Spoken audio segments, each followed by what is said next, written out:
ரத்னவாணி சமுதாய வானொலி ரத்னவாணி. உங்க பிரச்சனைய சொல்லுங்க, தீர்வையோட கேளுங்க, வெளியே வந்து குரல் கொடுங்க. இது மக்களுக்கான சேவை. அற்புத தெரிஞ்சுக்கோ, தமிழில் சொல்றோம் புரிஞ்சுக்கோ. ரத்னவாணி சமுதாய வானொலி ரத்னவாணி.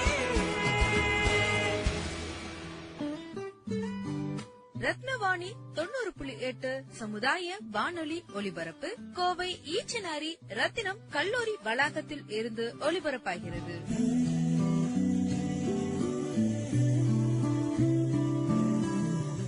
வணக்கம். ரத்தினவாணி 90.8 சமுதாய வானொலியின் ஆன்றோர்களுக்கான சிறப்பு நிகழ்ச்சி அனுபவ்.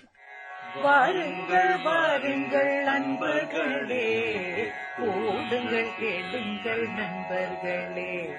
வாருங்கள் வாருங்கள் நண்பர்களே, ஓடுங்கள் கேளுங்கள் நண்பர்களே.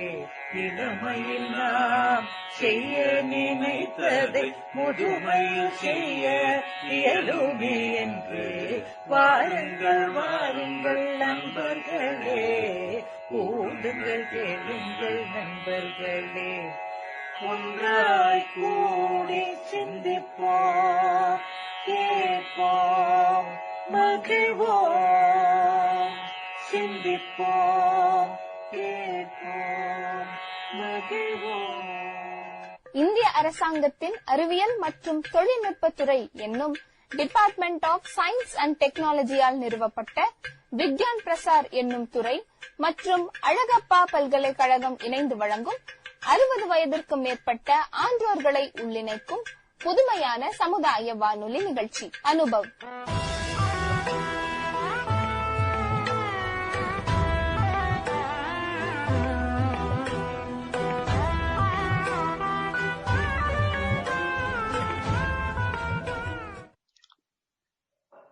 மணிகண்டன் பேசின அத்தனை கருத்தையும் உடைச்சு சுக்கு நூறாக்கிட்டாரு சந்தோஷ்குமார். மிகச்சிறப்பா அந்த தலைப்பை பார்த்திருக்கிறாரு தம்பி. அவர் சொன்னாரு, அறிவியல் அப்படிங்கிறது என்ன அப்படின்னு கேட்டா, செயல், இடம், காலம் இந்த மூன்றையும் உணர்த்துவதுதான் அறிவியல் அப்படின்னு சொல்லி வள்ளுவர் 2000 ஆண்டுகளுக்கு முன்பே சொல்லி வைத்திருக்கிறார் என்ற சிந்தனையை எல்லாம் ரொம்ப அருமையா சொன்னார். அறிவியல் வெற்றி பெற வேண்டும் என்று சொன்னால் காலங்காலமாவே பல பிரச்சனைகளை சந்திச்சுதான் அறிவியல் வெற்றி பெற்றிருக்கிறது. ரொம்ப அழகா சொன்னாரு சந்தோஷ்குமார். பூமி உருண்டேன்னு சொன்னதுக்காகவே கலிலியோவை கல்விட்டே அடிச்சு விரட்டி கொண்டு போனாங்க. எடிசனை பற்றி ஒரு செய்தி சொன்னார். மேல நல்ல தகவல்களை எல்லாம் தொகுத்து வகுத்து நேரிய முறையில சந்தோஷ்குமார் கொடுத்திருக்கிறார். அவர் ஒரு இயற்பியல் துறை மாணவர் தான் என்றாலும் கூட தமிழ் பேச்சும் அவருக்கு இயல்பாக நல்லா அமைஞ்சிருக்கு, நல்லா பயன்படுத்திக்கிறாருன்னு நினைக்கிறேன். எடிசனை பற்றி சொன்னார். உண்மையிலே தாமஸ் ஆல்வா எடிசன் ரொம்ப கஷ்டப்பட்டு போராடி ஒரு நாள் நள்ளிரவுல அந்த மின் வெளிச்சத்தை கண்டுபிடிச்சிட்டு ஆசையா போய் மனைவியை கூப்பிட்டு, இந்த மாதிரி நான் வெளிச்சம் கண்டுபிடிச்சிட்டேன், இந்த பாரு பல்பு எல்லாம் எரியுது அப்படின்னு காட்டணும்னா மனைவியை கூப்பிட்டு சொல்றாரு. அந்த அம்மா கண்ணு கூசுக்கு அமர்த்திட்டு படுங்கன்ட்டாங்க. அவர் செய்த அந்த அறிவியல் வெற்றியை அன்றைக்கு மனைவி கூட அங்கீகரிக்கவில்லை அந்த நேரத்தில். அதனால அறிவியல் என்பது பல சோதனைகளை வேதனைகளை தாண்டித்தான் வெற்றி பெறும். அடுத்து இன்னும் சொன்னார், மகாகவி பாரதியையே நிறைய இடங்கள்ல பித்தன் என்று தானே சொன்னார்கள், கிறுக்கன் என்று சொன்னார்கள். பாரதி ரொம்ப தெளிவா சொல்லிட்டு போயிட்டான், நீ கிறுக்கன் என்ன சொல்லு, ஆனா நான் ஞான கிறுக்கன் என்று சொல்லிக் கொண்டவன் மகாகவி பாரதி. அடுத்து மணிகண்டன் சொன்னதை வேற மாதிரி திசை திருப்பிட்டார். நீங்க தமிழ் ஆசிரியர் இருக்கிறதுனால விழிப்பு கூட்டல் உணர்வுன்னு பிரிக்கிறீங்க, ஆனா நான் விழிப்புணர்வு என்று பிரிக்கிறேன். விழி இருந்தும் அதை அந்த அறிவியலை பார்க்க, அறிவியல் கண் கொண்டு பார்ப்பதற்கு ஏன் இன்றைய மூத்தவர்கள் தயங்குகிறார்கள்? ஒரு ஆழமான குற்றச்சாட்டு வச்சிருக்கிறார். 2 விதமா அவர் பிரிச்சுக்கிட்டார். முன்னோர்கள் மூத்தோர்கள் அப்படின்னு 2ஆ பிரிச்சுக்கிட்டார். முன்னோர்கள்னா வழி வழியாக காலம் காலமாக சங்க காலத்திலிருந்து வந்த நமது முன்னோர்கள். அவங்கதானே கடலின் ஆழத்தை பார்த்து ஆமை செல்லும் திசையிலே படகினை செலுத்தியவர்கள், கப்பலை செலுத்தியவர்கள். உலகத்தினுடைய முதல் கடலோடிய நமது தமிழன் என்பதுதான் மரபு. அது மாதிரி பல செய்திகளை அவர் இங்கே சொன்னார். அறிவியல் விழிப்புணர்வு, அறிவியல் கண்டுபிடிப்புகள் அன்றைக்கு போகிற போக்கிலே அன்றைக்கு இருந்த தமிழ் இடத்திற்கு இன்றைக்கு இருக்கிற பெரியவர்களிடம் ஏன் அந்த விழிப்புணர்வை பெறுவதற்கு தயங்குகிறார்கள், மயங்குகிறார்கள், ஒதுங்குகிறார்கள்? அதற்கான காரணம் அவர்கள் இன்றைக்கு இருக்கிற தொழில்நுட்ப கருவிகள் மேல் ஒரு அலட்சியம், ஒரு ஆர்வம் இல்லை. அதற்கான காரணம் அவர்கள் அந்த தொழில்நுட்ப கருவிகளினுடைய பயன்பாடு பற்றி அவர்கள் அறியாமல் இருப்பதுதான் என்று மிக சிறப்பாக அவருடைய அணிக்கு தலைமை தாங்கி பேசிய அன்பு தம்பி அந்த அணிக்கு ஒரு மெருகு சேர்த்திருக்கிறார். இப்போதைக்கு தீர்ப்பு சொல்றதுன்னா நான் சொல்லிட்டு போயிருவேன், அறியாமைதான் அப்படின்னு நான் சொல்லிடுவேன். அந்த அளவுக்கு நிறைய சொல்லியிருக்கிறார். ஒரு இரண்டாவது சுற்று ஒருவேளை நம்ம கொடுத்தோம்னு சொன்னா அதுல சந்தோஷ்குமார் பேசினத ஏதாவது மறுத்து சொல்லணும் மணிகண்டன். அந்த அளவுக்கு கடுமையான குற்றச்சாட்டுகளை அடுக்கி இருக்கிறார் அன்பு தம்பி சந்தோஷ்குமார் அவர்கள்.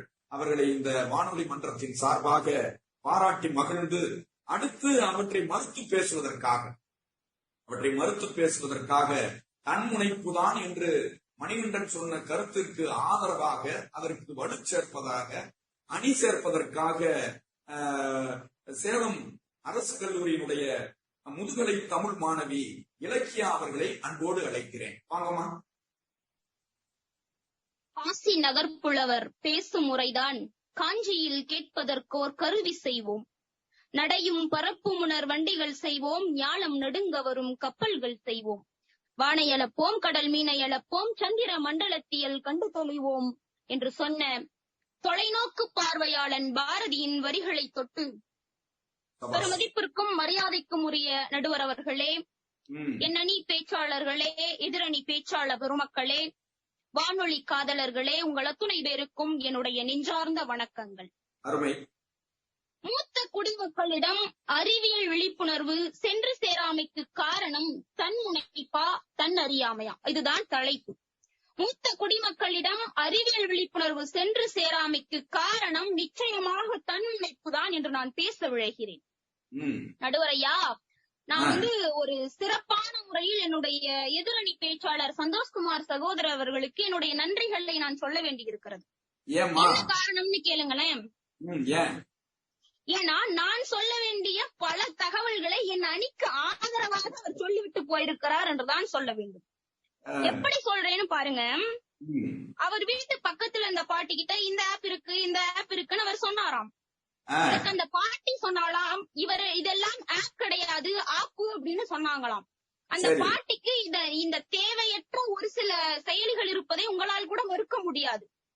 நம்முடைய திறன்பேசியில் நல்ல செயலிகள் எந்த அளவிற்கு இருக்கின்றனவோ அதே அளவிற்கு தேவையற்ற செயலிகளும் இருக்கின்றன. அந்த செயலிகளைத்தான் பாட்டி ஆப்புன்னு சொல்லிக்கிறார். ஏன்னா அவங்களுக்கு அது ஆப்புன்னு தெரிஞ்சிருக்குது. ஆக அறியாமைதான் அந்த பாட்டிக்குன்னு சொல்ல முடியாது. அந்த இடத்துல தன்முனைப்பு இருக்கு. நீ என்னடா சொல்ற, எனக்கே தெரியும் அப்படின்ற ஒரு தன்முனைப்பு அந்த பாட்டியிடம் இருக்கிறது. ஆக மூத்த குடிமக்களிடம் அறிவியல் விழிப்புணர்வு சென்று சேராமைக்கு காரணம் தன் அறியாமை கிடையாது, தன் முனைப்பு தான். ஏன்னா அறிவியல் தொழில்நுட்பமும் சரி, தகவல் தொழில்நுட்பமும் சரி, இன்றைக்கோ இல்லை நேற்றைக்கோ தோன்றிய விஷயங்கள் கிடையாது. ஆதி மனிதன் மண்ணை என்றைக்கு பண்படுத்தி விவசாயம் செய்ய ஆரம்பித்தானோ, கற்களை எல்லாம் உரசி நெருப்பை உண்டாக்கினானோ, அன்றைக்கே அறிவியல் என்பது தோற்றம் பெற்று விட்டது. என்றைக்கு தன்னுடைய மன உணர்வுகளையும் எண்ணங்களையும் இன்னொரு மனிதனுக்கு நான் சொல்ல வேண்டும் என்பதற்காக சைகைகளை பயன்படுத்த ஆரம்பித்தானோ, அன்றைக்கே தகவல் தொழில்நுட்பம் தோற்றம் பெற்று விட்டது. அண்ணா அறியாமை அப்படின்ற ஒரு சொல்லுக்கு மிகச்சிறப்பான ஒரு வரையறையை சொன்னாங்க. ஒரு பொருளை பற்றிய புரிதல் அப்படின்னு சொன்னாங்க. மஞ்சள் தேய்த்து குளிப்பதும் வாசலுக்கு சாணி தெளிப்பதும் மிகச்சிறந்த கிருமி நாசினிகள் என்பதை நம்முடைய தமிழர்கள் அறிந்திருந்தார்கள். அறிவின் வழிபட்ட ஒரு வாழ்க்கையை வாழ்ந்த சமூகம் நம்முடைய தமிழ் சமூகம். அப்படிப்பட்ட அறிவு அவர்களிடம் இருந்தது. ஆனால் இன்றைக்கு அறிவியலின் மீதான விழிப்புணர்வு இல்லாமல் போனதற்கு காரணம் அவர்களுடைய தன்முனைப்பு தானே தவிர அறியாமை கிடையாது. மிகச்சிறப்பாக சொன்னார்கள்.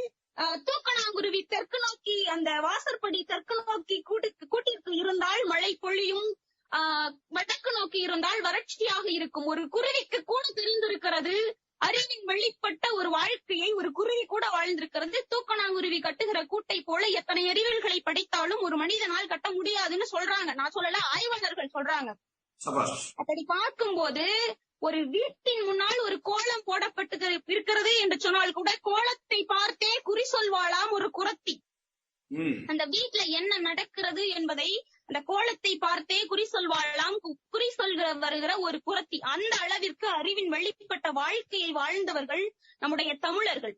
அறிவியலை பற்றிய அடிப்படை புரிதலும் அறிவியலை பற்றிய அடிப்படையான புரிதலும் குறைந்தபட்ச அறிவும் இன்னைக்கு எல்லாருக்குமே இருக்கு, இல்லைன்னு சொல்ல முடியாது. ஒருவேளை அப்படி எதையாவது தெரிந்து கொள்ள அவர்கள் மறுக்கிறார்கள், அவர்களிடம் சென்று சேரவில்லை என்று சொன்னால் எனக்கு தெரியும் என்கிற அவர்களுடைய தன்முனைப்பு தான் அதற்கு காரணம். சரி, மிக மிக சிறப்பாக சொன்னார்கள். அறிவில் சிறந்தவர்கள் என்று எத்தனையோ உதாரணங்களை சொன்னார். என்னால அண்ணா சொன்னதை குறிப்பெடுக்க கூட முடியாத அளவிற்கு அத்தனை தகவல்களை சொன்னால். மாற்றின் வயிற்றை தடவி பார்த்தே அது சினையாக இருக்கிறதா, எந்த மாதம் கன்று ஈனும் என்பது வரைக்கும் சொன்னவர்கள் எந்த ஒரு அறிவியலையும் படிக்கவில்லை, எந்த ஒரு பல்கலைக்கழகத்திலும் பயிலவில்லை என்று எத்தனை அழகாக சொன்னார்கள். அறிவின் வழிபட்ட ஒரு வாழ்க்கையை நம் தமிழர்கள் வாழ்ந்தார்கள் என்பதை அண்ணா சொல்லிவிட்டார். அதற்கு காரணம் இப்போது அவர்களிடம் விழிப்புணர்வு இல்லை, அறிவியல் சார்ந்த விழிப்புணர்வு இல்லை என்று சொன்னால் அதற்கு காரணம் அவர்களுடைய தன்முனைப்பு தான் என்றுதான் நான் சொல்ல வேண்டியிருக்கிறது. இன்றைக்கு பரபரப்பாக இயங்கக்கூடிய இன்றைய அறிவியல் காலகட்டத்தில் நமக்கு எல்லாவற்றிற்குமே அறிவியல் தேவைப்படுகிறது. அறிவியலின் சேவை இன்றைக்கு நம்முடைய தேவை. காலையில் எழுந்து பல் துலக்குவதற்கு பயன்படுத்தும் பற்பசையிலிருந்து இரவு உறங்குவதற்கு முன்னால் நாம் பொருத்தி வைக்கிற அலாரம் வரைக்கும் எல்லாவற்றிலுமே அறிவியல் தான் குவிந்து கிடக்கிறது. மருத்துவம், விவசாயம், பொருளாதாரம், வணிகம், விளையாட்டு, பொழுதுபோக்கு என எல்லா துறைகளிலும் அறிவியலுடைய ஆதிக்கம் என்பது நிச்சயமாக இருந்து கொண்டே இருக்கிறது. அத்தகைய ஒரு ஆதிக்கம் நம்முடைய மூத்த குடிமக்களிடம் ஏன் போய் சேரவில்லை என்று கேட்டால் அதற்கு காரணம் அவர்களுடைய தன்முனைப்பு தான் காரணம். நடுவர்களே, இந்த செய்தியை நீங்களும் கேள்விப்பட்டிருப்பீங்க. ஒரு எறும்பு தன்னை விட அளவில் பெரியதாக இருக்கக்கூடிய ஒரு உணவு துண்டை மிக சாதாரணமாக தூக்கி செல்லும். நீங்க பாத்திருக்கீங்களா ஐயா? ஆமாமா. ஒரு எறும்பு தன்னை விட அளவில் பெரியதான எடையில் அதிகமான ஒரு உணவு துண்டை வெகு எளிதாக தூக்கி செல்லும். ஆய்வாளர்கள் என்ன சொல்கிறார்கள் என்று சொன்னால், ஒரு எறும்பு தன்னை விட 20 மடங்கு அதிக எடையுள்ள ஒரு உணவுப் பொருளை தூக்கி செல்லும். அதற்கு காரணம் அந்த உணவின் மீதுள்ள ஈடுபாடு. அந்த எறும்பிற்கு அந்த உணவின் மீதுள்ள ஈடுபாடுதான் அத்தனை பெரிய உணவு துண்டத்தை எடுத்து செல்வதற்கு காரணம் என்று சொல்கிறார்கள். இந்த இடத்துல நான் என்ன சொல்ல வரேன்னா, இன்றைக்கும் நம்முடைய மூத்த குடிமக்களுக்கு அறிவியல் விழிப்புணர்வு என்பது முறையாக சென்று சேராததற்கு காரணம் அவர்களுடைய தன்முனைப்பு தான். ஈகோ இருக்கக்கூடிய இடத்துல ஈடுபாடுன்றது இல்லாம போயிடும். ஒரு காலத்துல அம்மை, காலரா மாதிரியான நோய்கள், கொள்ளை நோய்கள் எல்லாம் மக்களை கூட்டம் கூட்டமாக கொன்றொழித்தன. சொல்லணும்னா 2-3 நூற்றாண்டுகள் கூட தங்கி இருந்து நம்மளை வச்சு செஞ்ச நோய்கள் எல்லாம் இருக்கின்றன. பெரியம்மை, தட்டம்மை மாதிரியான நோய்கள் எல்லாம் பல காலம் இங்கே இருந்தன. அதை சமாளிக்க முடியாமல் திண்டாடினார்கள். ஆனால் இன்றைக்கு நீங்க கேட்கலாம், ஏன் கொரோனா கூட இப்ப 2 வருஷமா நம்மளை வீட்டுக்குள் சிறை வைக்கவில்லையா, ஊரடங்கு பிறப்பிக்கவில்லையான்னு கேட்கலாம். நான் என்ன சொல்ல வரேன்னா, ஆதி மனிதனிலிருந்து மக்கள் இனங்களாக, இனக்குழுக்களாக, கூட்டங்களாக வாழத் தொடங்கிய அந்த காலகட்டத்திலிருந்து தொற்று நோய்கள் என்பவை இருந்து கொண்டுதான் இருக்கின்றன. ஆனா இன்னைக்கு அறிவியல் செய்திருக்கக்கூடிய சாதனை என்னவென்று கேட்டால், அந்த நோய் தொற்றுகளை சமாளிக்கக்கூடிய, அவற்றிலிருந்து நம்மை காப்பாற்றிக் கொள்ளக்கூடிய, மற்றவர்களுக்கு பரவாமல் தடுக்கக்கூடிய துணிவையும் மருத்துவத்தையும் இன்றைய அறிவியல் நமக்கு கொடுத்திருக்கிறது. என்னுடைய அணி பேச்சாளர் அண்ணா மிக அழகாக சொன்னார். தடுப்பூசி போட்டுக்கு பெரியவர்கள் தயங்குகிறார்கள் என்று சொன்னார். அது மிக மிக உண்மையான ஒரு விஷயம். அவர்கள் அந்த இடத்தில் அவர்களுக்கு இருப்பது தன்முனைப்பு. எனக்கு ஒண்ணும் ஆகாது, நான் உழைத்து வைரம் பாய்ந்த ஒரு கட்டை நான், அதனால எனக்கு எந்த பிரச்சனையும் வராது, நான் போட்டுக்க மாட்டேன் அப்படின்னு சொல்ற இடத்துல அவங்களுக்கு தெரியும் அதை போடணும்னு. ஏன்னா நொடிக்கு 300 தடவை யாருக்காவது நீங்க போன் பண்ணி பாத்தீங்கன்னா உடனடியாக அதில் விழிப்புணர்வு, நமக்கான எச்சரிக்கை தான் ஒலிக்கிறது. தனிநபர் இடைவெளியை கடைபிடிக்க வேண்டும், தடுப்பூசி செலுத்திக் கொள்ள வேண்டும், அதுதான் நமக்கான பாதுகாப்பு என்று சொல்லிக்கொண்டே இருக்கிறார்களாக மக்களிடம், மூத்த குடிமக்களிடம் இருக்கக்கூடியது அந்த இடத்தில் அறியாமை கிடையாது, தன்முனைப்பு. மூத்த குடிமக்களிடம் அறிவியல் விழிப்புணர்வு சென்று சாராததற்கு மிக முக்கியமான காரணம் என்னன்னு சொன்னா கண்டிப்பா அந்த இடத்தில் தன்முனைப்பு தான். மூத்த குடிமக்கள் எதிர்கொள்ளக்கூடிய உடல் நலம் சார்ந்த பிரச்சனைகள் தான் இன்னைக்கு இருக்கக்கூடிய சூழலில் மூத்த குடிமக்கள் அதிகமாக உடல் நலம் சார்ந்த பிரச்சனைகளை தான் எதிர்கொள்றாங்க.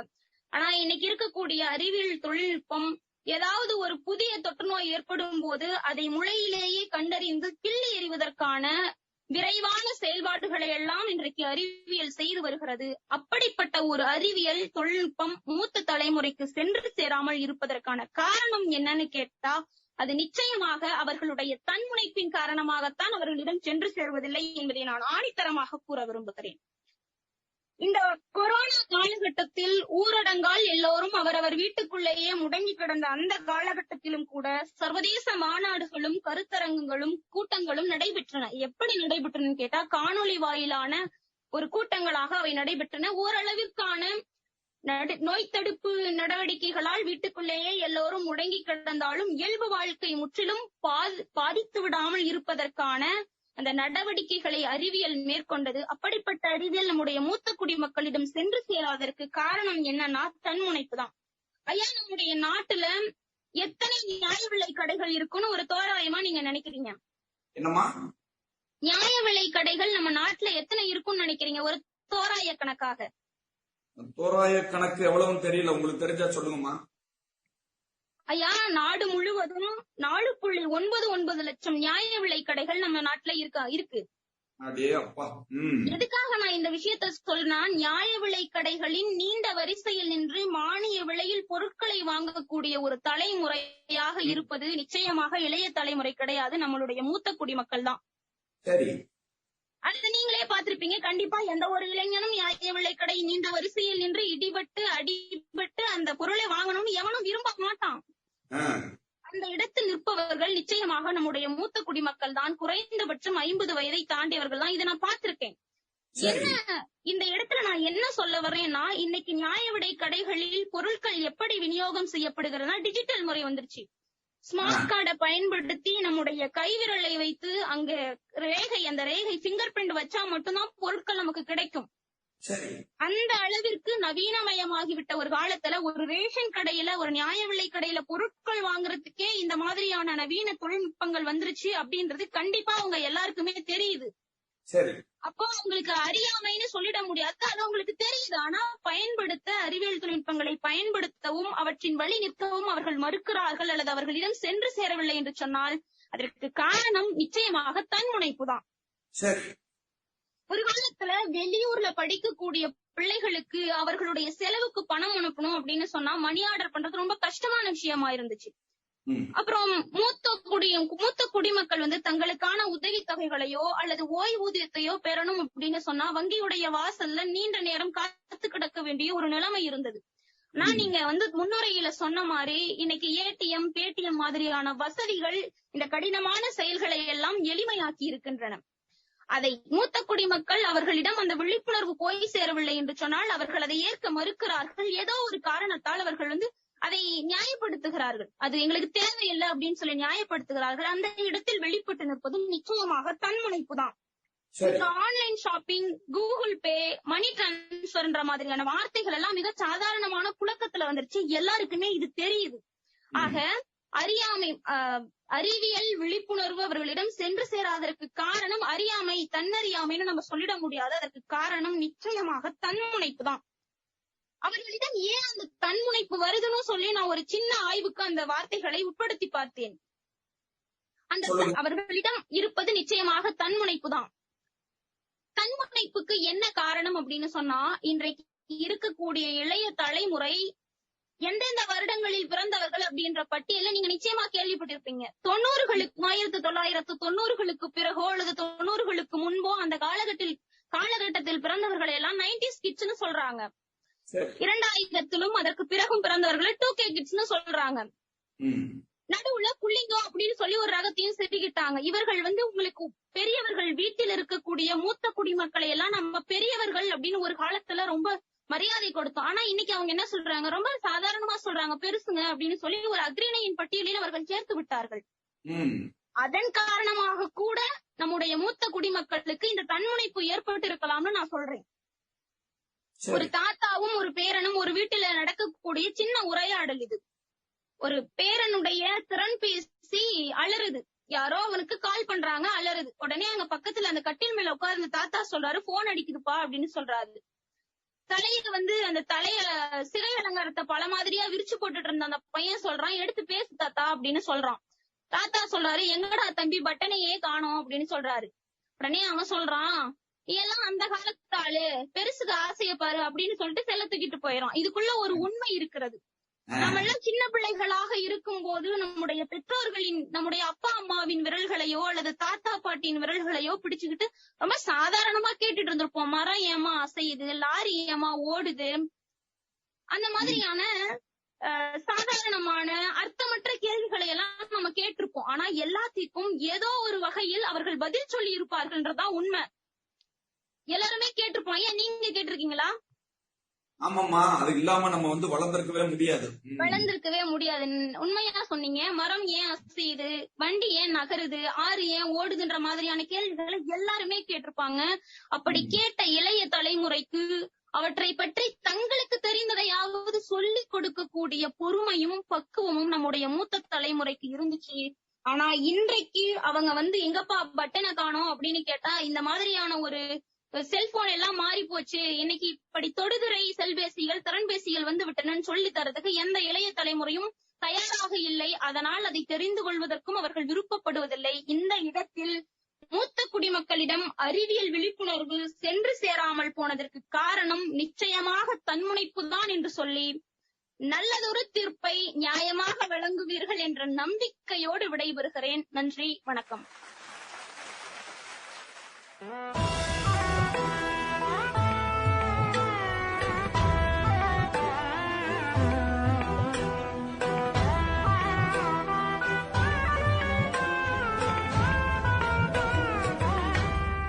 இந்திய அரசாங்கத்தின் அறிவியல் மற்றும் தொழில்நுட்பத்துறை என்னும் டிபார்ட்மெண்ட் ஆஃப் சயின்ஸ் அண்ட் டெக்னாலஜியால் நிறுவப்பட்ட விக்யான் பிரசார் என்னும் துறை மற்றும் அழகப்பா பல்கலைக்கழகம் இணைந்து வழங்கும் 60 வயதிற்கும் மேற்பட்ட ஆன்றோர்களை உள்ளிணைக்கும் புதுமையான சமுதாய வானொலி நிகழ்ச்சி அனுபவ் என்னும் இந்நிகழ்ச்சியின் அடுத்த அத்தியாயத்தில் உங்களை சந்திக்கிறோம்.